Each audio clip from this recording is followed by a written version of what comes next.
The COVID-19 pandemic has canceled numerous events around the state this summer, but 20 long-distance runners proved that coronavirus cannot take away their passion. They ran 50 miles across the Bob Marshall Wilderness late last month.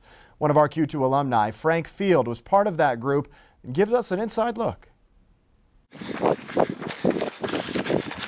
The run across the Bob, or RatBob, began around 6 a.m., entering the wilderness near Seeley Lake.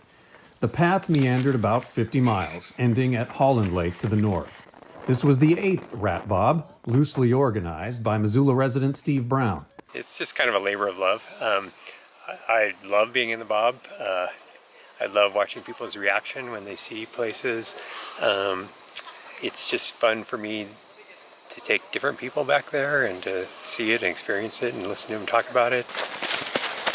The conditions were incredibly varied, from desert-like dusty trails to creek crossings, deep mud, and slow climbs, including one to the top of Cardinal Peak, some 8,000 feet high. It was work, and I won't lie, there were moments I wondered if someone would have to call for a rescue to get me out. I should have given myself time to acclimate after driving over from Seattle to participate.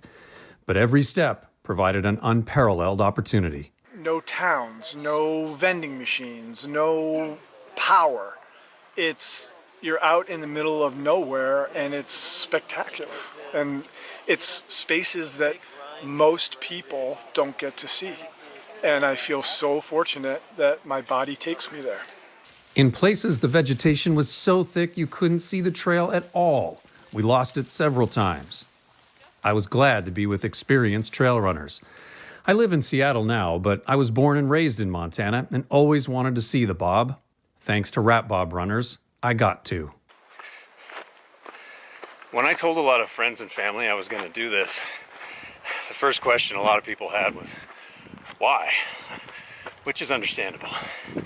But honestly, I feel like, why not? There's so much turmoil in the world, so much unhappiness. We can't let that stop us from pursuing our dreams, pursuing goals, moving forward, right? And nobody's gonna mistake me.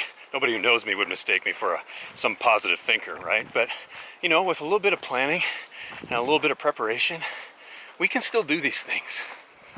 And so, 35 miles into this today, it's been really hard. I don't think I've ever done anything this hard in my life, but every second has been worth it. I would do it again. Thank you, Frank. He tells us the runners all pledged prior to the gathering to practice safe protocols, and he wants to clarify, RatBob isn't a race, it's just a casual run that happens to take place in the beautiful setting, if you can call 50 miles casual.